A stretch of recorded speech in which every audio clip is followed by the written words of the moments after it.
Pai. Senador Maldonado, alegria falar com Vossa Excelência na presidência.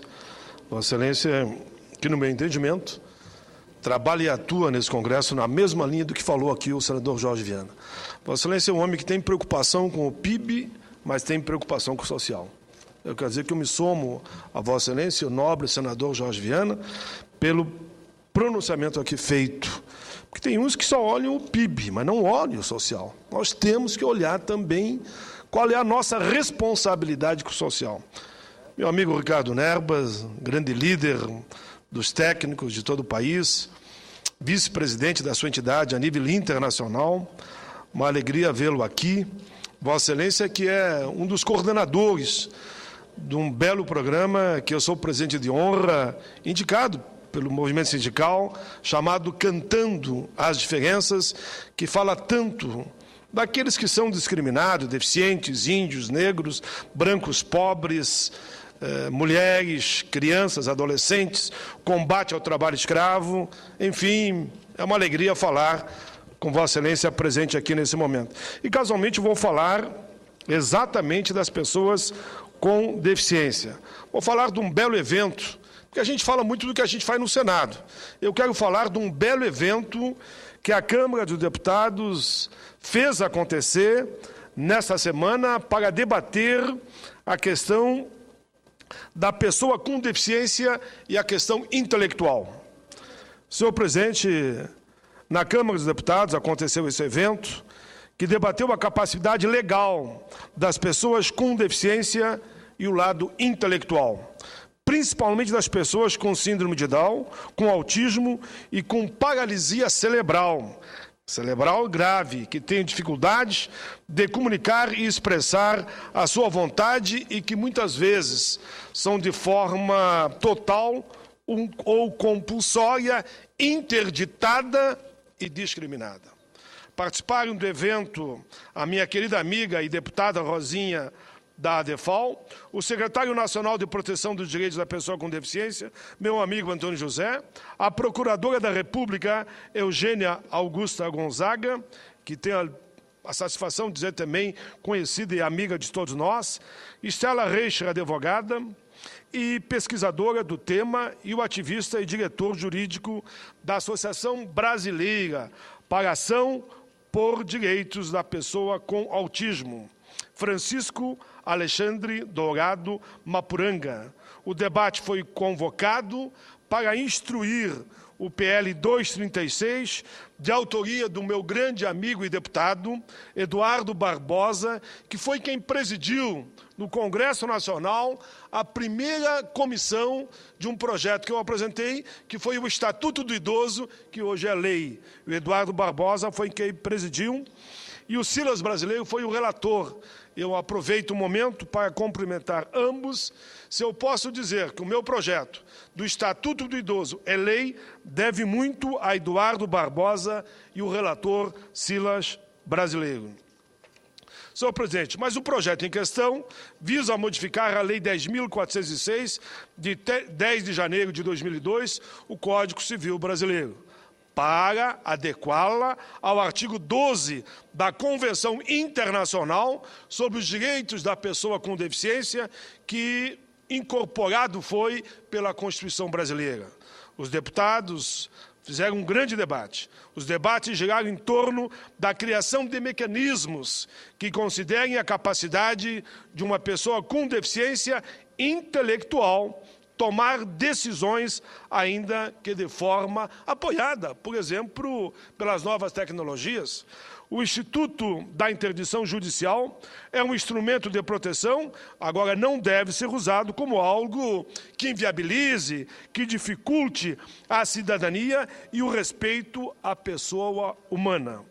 A Convenção Internacional sobre os Direitos da Pessoa com Deficiência determina o tratamento igualitário da pessoa com deficiência perante a lei, determinando que os Estados-membros estabeleçam mecanismos que reconheçam a capacidade legal das pessoas com deficiência, bem como o provimento dos chamados apoios especiais, quando não for possível, o reconhecimento total dessa capacidade.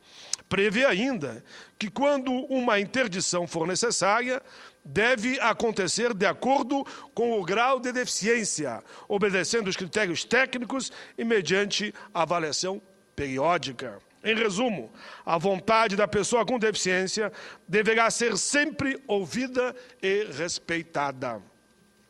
Em seu artigo 12, senhor presidente, a Convenção Internacional trata do reconhecimento igual perante a lei, ou seja, os Estados partes devem reafirmar o reconhecimento das pessoas com deficiência como cidadãos com capacidade legal, em igualdade de condições com as demais pessoas em todos os aspectos da vida. Eles devem também tomar medidas para que elas tenham acesso ao apoio que necessitam no exercício de sua capacidade legal, incluindo salvaguardas apropriadas que, entre outras coisas, previnam abusos e interferências indevidas. Naturalmente, senhor presidente, um projeto como esse, do meu querido amigo deputado Barbosa, e venho à tribuna fazendo uma homenagem também a ele, tem meu total apoio, pois fica evidente seu objetivo de assegurar direitos importantes da pessoa com deficiência e preservar princípios como liberdade, autonomia, cidadania, sem perder de vista as salvaguardas que garantem a proteção necessária para essas pessoas.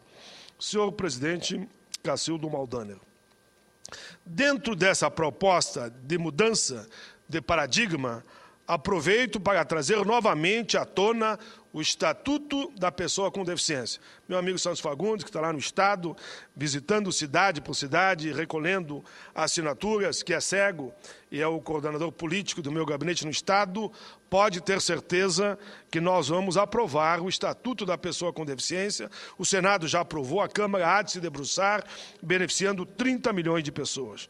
Enfim, como todos devem saber, esse projeto é de nossa autoria. A pessoa com deficiência não é mais vista apenas como sujeito de proteção e assistência ou como pessoa incapaz de levar uma vida independente. O Estatuto encampa a ideia de que a deficiência não pode ser enxergada apenas pela ótica dos saberes médicos, que a atende pelo aspecto da lesão ou da perda funcional, material. Essa visão antiga, que concebia o ser humano com deficiência pela falta de uma parte do corpo ou pelo funcionamento abaixo do esperado, tem sido combatida pelos movimentos da pessoa com deficiência há mais de 30 anos, sobretudo, por exemplo, no Reino Unido e nos Estados Unidos. Aqui no Brasil, o Estatuto, com certeza, se insere na visão proposta pelo modelo social de compreensão da deficiência, na qual a lesão ou perda da funcionalidade presentes no corpo não é desconsiderada, mas também não define a deficiência.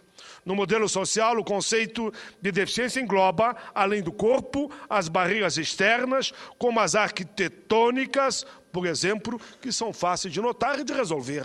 No entanto, não podemos esquecer as barreiras das ideias pré-concebidas. Essas sim que são bem mais difíceis de perceber, porque fazem parte do famoso preconceito de comportamento. É importante lembrar, senhor presidente, que o Estatuto da Pessoa com Deficiência é um documento, um instrumento que nasceu do debate entre as pessoas com deficiência, a sociedade, e está respaldado pela Convenção Internacional que trata da pessoa com deficiência. Com ele, pretendemos, em conjunto, estabelecer caminhos de acessibilidade, de inclusão e de cidadania, no que essas palavras têm de mais pleno, de essencial, no coração, da alma de cada cidadão e cidadã brasileira, sendo deficiente ou não, da responsabilidade que nós temos com a nossa gente, com o nosso povo. Senhor presidente, eu termino a minha fala e gostaria de cumprimentar aqui o senador João Ribeiro, que foi o relator de um projeto de nossa autoria, que vai conceder o adicional de insalubridade e de serviço penoso, naturalmente medido pelo devido laudo, a aqueles que trabalham com lixo, na reciclagem, que fazem limpeza das ruas ou aqui mesmo do Congresso, né? Que tratam de manter o ambiente limpo e, com isso, nos protegendo das próprias doenças. Eu cumprimento, inclusive, o senador Blaio Maggi, que foi o relator ad hoc e defendeu a proposta. O senador Fernando Pimentel também, que fez a defesa, para garantir que as pessoas que tratam do lixo tenham assegurado o adicional de insalubridade e também do serviço penoso. Esse projeto vem se complementar, vem completar um outro de minha autoria e do senador Vicentinho, que vai garantir para esse nosso povo o direito à aposentadoria especial aos 25 anos de atividades. Todo o nosso pessoal que trabalha na coleta do lixo, chamado garis, por exemplo, vão ter direito aos adicionais e também da aposentadoria integral. Por fim, senhor presidente, eu, quando teve aqui a delegação de Pelotas, fazendo aqui a sua manifestação tão importante da 20ª Feira Nacional do Doce, e depois o deputado Marrone esteve aqui agradecendo, estava aqui a rainha Melissa César e as princesas Cibele Souza e Jéssica Bars. Eu falei, durante a saudação que fiz, do complexo que é hoje tão importante desse centro de eventos, e no final eu falei do verso chamado Minha Querência, que esse verso, na verdade, estou fazendo aqui uma correção, é da poetisa e compositora pelotense Gilda Souza Soares. E ela me ligou, pai, mas tu não me falou aí do meu verso, do meu poema? Então, em homenagem a ela, nesse 1 minuto, eu vou aqui dizer, minha querida compositora pelotense Gilda Souza Soares, o seu verso, Minha Querência, eu vou ler aqui, encerrando a minha fala. De manhã, muito cedinho, quando o sol devagarinho, vai rasgando a escuridão, ouço a voz da pionada no galpão, arrinconada em roda de chimarrão. De cacimba vem chegando, a velha pipa derramando gotas de água pelo chão. Vacas mansas na mangueira, e ciscando muito faceira no terreiro a criação. Meu Rio Grande do Sul, meu lindo pago, meu chão, minha querência eu te trago na forma de coração. É o que diz os versos da poetisa, numa homenagem que ela faz à sua querida cidade de Pelotas. Feita a devida adequação agora, eu peço a Vossa Excelência que considerem na íntegra essa homenagem que eu fiz à cidade de Pelotas e à Feira do Doce, hoje com repercussão nacional e internacional. Só digo, senhor presidente, que é importante registrar que a festa é de 30 de maio a 17 de junho. Todos estão convidados a ir a Pelotas, Rio Grande do Sul. Obrigado, presidente. Como sempre, o senador Paulo Paim é polivalente nas teses, principalmente no campo social, terminando com a poesia, enaltecendo a Festa do Doce de Pelotas, que é conhecidíssima, e na época eu estive na direção do BRDE, temos frequentado a Festa do Doce, e quem lá vai sempre quer voltar. Essa é a grande realidade. Quem não conhece os caminhos de Pelotas quer ir. Essa Feira do Doce é extraordinária. E veja bem, Vossa Excelência, a questão dos garis, dos projetos que estão sendo aprovados aqui no Senado, ainda ontem de manhã, lá em Florianópolis, umas garis me perguntaram se era verdade. E a repercussão que está tendo nesse pessoal que vai às ruas, trabalha com lixo. E Vossa Excelência fala também do Estatuto, e falou no Estatuto do Deficiente, o Estatuto do Deficiente, que vai além de um assunto que eu ainda abordei na semana passada, que é da mobilidade urbana, que as campanhas municipais que agora vêm, que os prefeitos incluam em suas teses e seus programas a mobilidade urbana para os deficientes. É acessibilidade, assim por diante. E a Excelência já vai avante. Além disso, que além da mobilidade urbana que falta, que é visível, vai para aquilo que é invisível, que é uma certa restrição que muitas vezes sofre na sociedade, e que isto será previsto no próprio Estatuto do Deficiente. Parabéns, senador Paulo Paim, mais uma vez. Cumprimentos.